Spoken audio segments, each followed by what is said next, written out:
So number 5 was, will it hypocritically cover my sin? That's a question we ask ourselves. Number 6, and this was important, will it violate the lordship of Christ in my life? So we talked about that many people don't agree 100% on what the lordship means. We're talking about master, ruler, supreme, and authority. So the Greek means master, ruler, supreme, and authority. If Christ is my master, ruler, supreme, and authority, there are some things I won't do because I'm a slave. This decision, will it affect the lordship of Christ in my life? Will I have to come from under his lordship or his rule in order to make the decision? Then you know you shouldn't make the decision, right? That's pretty self-explanatory. Now, the new stuff. Have you got your pens and paper out? Number 7, this is the question you ask yourself, and this is picking up from last week. That's why I'm going quick. Will it help other Christians by its example? This is so important. See, you don't live your life feeling guilty on what somebody feels about you as a person, as far as how you look, all that. Oh my gosh, you think I'm ugly? Who cares? Right? I'm not married to you. You're my wife. Who cares? You think, right? I hope you think that. Oh my God, I got a pimple. She doesn't like me. Who cares? It's not your wife, not your husband, right? Nobody? No? You guys get upset about that? Well, I hope not. My point is this.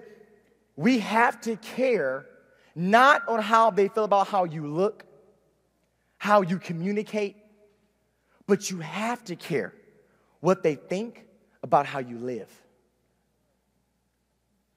See, we have this little saying of when you become a minister, you live in a fishbowl. As a Christian, you live in a fishbowl.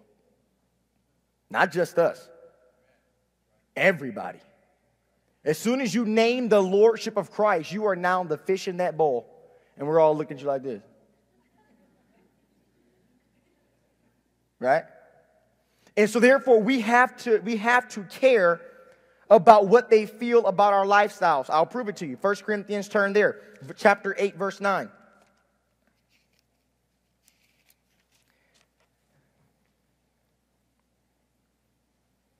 Now, this is the key. He's going to make, Paul speaking, he's going to make a very clear distinction on who he's speaking about. He's not talking about two strong Christians being together doing something. He makes it very clear on what a stumbling block and who the stumbling block will affect. In verse 9, it says, "But take care that this liberty, this freedom of yours, does not somehow become a stumbling block to the what? To the weak." He's not talking about the unbeliever. He's talking about the Christian. Do you see that? He said, listen, don't let it somehow. He's not telling you how it'll become a stumbling block. He's saying it's possible it will become a stumbling block. Therefore, I have to care about the person next to me on how they love God, where they are with Christ, and I might have to give up some freedoms in order to make sure they don't fall. See, it ain't an issue always of you falling. It's what if my behavior causes somebody else to fall? We're judged for that. So we see there that we don't want to become a stumbling block to the weak. In Romans chapter 14, verse 13, it says, don't put a stumbling block or an occasion to fall in your brother's way. Verse 15, if your brothers grieve with your food, change your food. That's what it says. Follow after the things, verse 19, that make for peace. And well, this is the key right here. Follow after the things that make for peace and build each other up. This is the key right here. The things in which I do, the liberties that I take, I must ask myself, now I'm beyond will it build me, will it build them? See, this is where your freedoms are removed as a Christian. I asked myself previously, will it build me in spiritual maturity in Christ? Now I'm asking, will it build my neighbor the way it built me? See, you find that your liberties go from here to like here. Because I'm not living for myself anymore.